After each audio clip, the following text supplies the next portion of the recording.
You are listening to the Examine Life with Bram Levinson.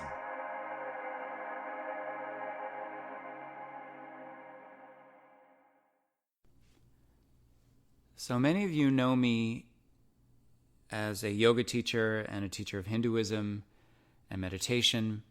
And something I wanted to talk about comes from one of the Hindu scriptures, or rather one of the Hindu epics, which is the Bhagavad Gita. And the Bhagavad Gita is an excerpt from a much larger book called the Mahabharata. And the Gita is a story of a boy who is about to go to war, and in the chariot with him is God embodied as Krishna. And the boy doesn't want to go to battle. He's trying to find all kinds of reasons to not go fight.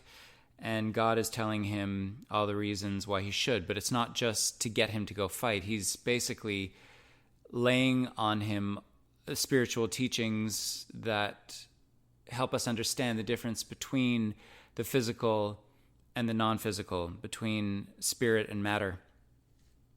And in the process, how we can identify ourselves as that spirit, as that consciousness, as opposed to identifying with the body.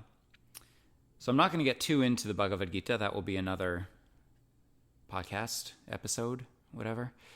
But what I did want to talk about is one of the teachings from the Gita. Now, in this excerpt from the Mahabharata, in the Bhagavad Gita, we have Krishna who is really laying down some truisms for this boy named Arjuna.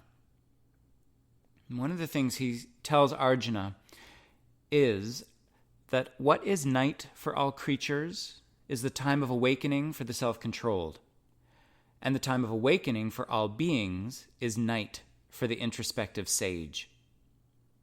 I think this is one of the most important teachings that we can glean from the Bhagavad Gita, and that is because it's basically saying that when there is rampant ignorance all around us, this is the time of awakening for he or she who is self-controlled. When all beings seem awakened, when all beings seem like they are aligned with each other and with, universal good and truth and purpose, that's when the introspective sage can rest. That's when it is night for the introspective sage. Now, why do I find this so important? I find it important because right now I think we live in a moment in time, and I've said this before, but I feel like we live in a moment in time that when it is looked back on by historians in the future, the not-so-distant future, it will be seen as a dark age. It will be seen as a moment in time in history when the only thing that matters is the one thing that eludes us, or did elude us, and that is that we should be taking care of each other. With all of the resources that we have available, with all of the opportunities that we have available to be there for each other, regardless of, all the things that we typically allow to separate us and divide us, we are not taking care of each other. It seems like it is every person for him or herself. I believe that this is what the Bhagavad Gita refers to as night for all creatures. I think that everyone is asleep. I think people are going through the motions. I think that sometimes I think that people need to be scared in order to wake up. And sometimes that scare only comes after we have been asleep for so long that things have gotten out of hand, and all of a sudden basic fundamental rights and freedoms and the opportunity to pursue joy and purpose and happiness, those things are in jeopardy. And I think that is now, to be honest. And so if that is true, if right now, this moment in time, is night for all creatures, then the Gita is telling us that it is the time of awakening for the self-controlled. Why is it so important that we use the term self-controlled? Well, I can tell you, as somebody who occasionally goes through social media, as someone who goes onto Twitter and has to remind myself that that is not the place to get news from, I can tell you that it would be unbelievably easy for me to get pulled into all of the chaos that I find on social media, especially on Twitter.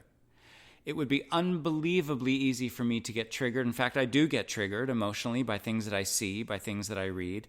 And typically when you go onto Twitter, you're seeing people who are objecting to something. It is rarely as fluffy or lighthearted as some of the other social media channels can be. Twitter seems to be the go-to place for the objectionable and the sensational. And so it's only normal that when I go through Twitter, occasionally I'm going to see something that immediately tweaks me into emotional reaction. Immediately, I find myself wanting to engage. Actually, it's not even wanting to engage. It's almost like it's a knee-jerk reaction where I want to like or retweet, or I want to give my 2 cents and throw my opinion into the ring type thing. And I understand, after I take a deep breath without having engaged, I understand that that is exactly what is going on in the world that is contributing to this moment of night for all creatures. Everyone is in this unconscious knee-jerk reaction mode.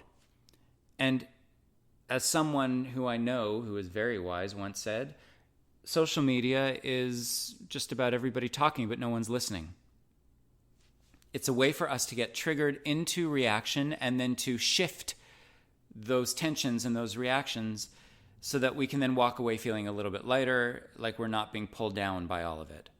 Now, the self-controlled, and I would like to think that in about 90% of instances, I fall into that category. The self-controlled will see the bigger picture, will know not to get involved, because to get involved in many cases means contributing to the vibration of what you are objecting to, which means that whatever you are getting up in arms over, if you contribute your opinion to it and your indignation and your rage, then essentially you are fueling the fire of the vibration that immediately pulled you or initially pulled you into the bad place. It means that we contribute to the bad place unconsciously. And so I think what's really important is to be self-controlled, to understand that there are going to be moments that are going to trigger us into emotional reaction, that are going to trigger us into tension and the shifting of that tension. And it's our responsibility to not get pulled into that tension. It's our responsibility to not contribute to it. The time of awakening for all beings. This is what I'd like to think is a moment of enlightenment. This is what I would like to think is that moment where all of a sudden we figure it out. All of a sudden we start to do better as a collective. All of a sudden we get it. All of a sudden, things seem to shift politically. All of a sudden, we find ourselves not in opposition to each other, not in conflict with each other, but we find that there's a little bit more peace, that there's a little bit more common ground, there's a little bit more compromise, and ultimately, there's a little bit more of being civil.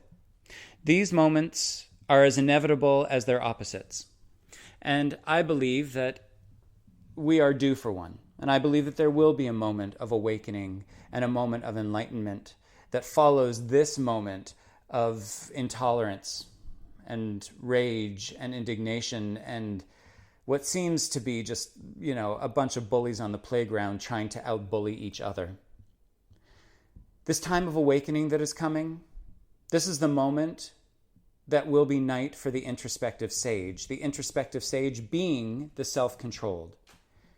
For one who has practiced self-control in a moment which was dark and in a moment where one could have been pulled into the vibration of what one objected to, if one can get through that moment, self-controlled, not contributing, and keeping an eye on the bigger picture, then eventually when the time of awakening rolls around, that introspective sage can rest.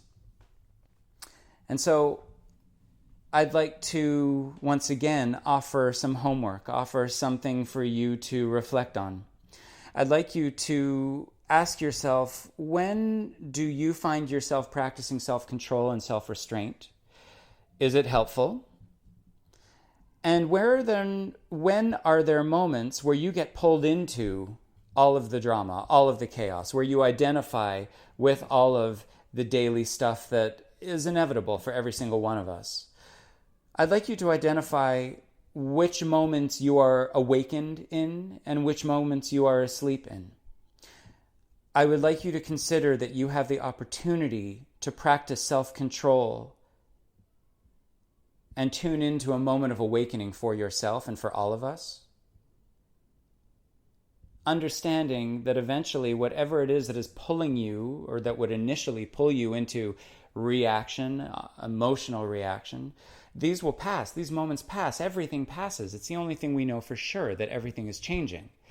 So if we can navigate these moments that would typically pull us into erratic behavior, and we can do it with mastery and self-control and not go there, for lack of a better term, then we can look back on those moments with a sense of satisfaction, knowing that we were awake in that moment and that we did better than previously we had done in the past. And then we can get one step closer to being in a moment of awakening for all beings, so that we can rest and that we can at least look back on the time that we have spent and know that we did it with the utmost of integrity and intention. I think that it is a massive opportunity for us to look at our own behavior and to ask, when are the moments where we get pulled into the vibrations that we would rather not contribute to? How can we do better than get pulled into them? And at what point do we get to rest? Think about it. I'll see you later.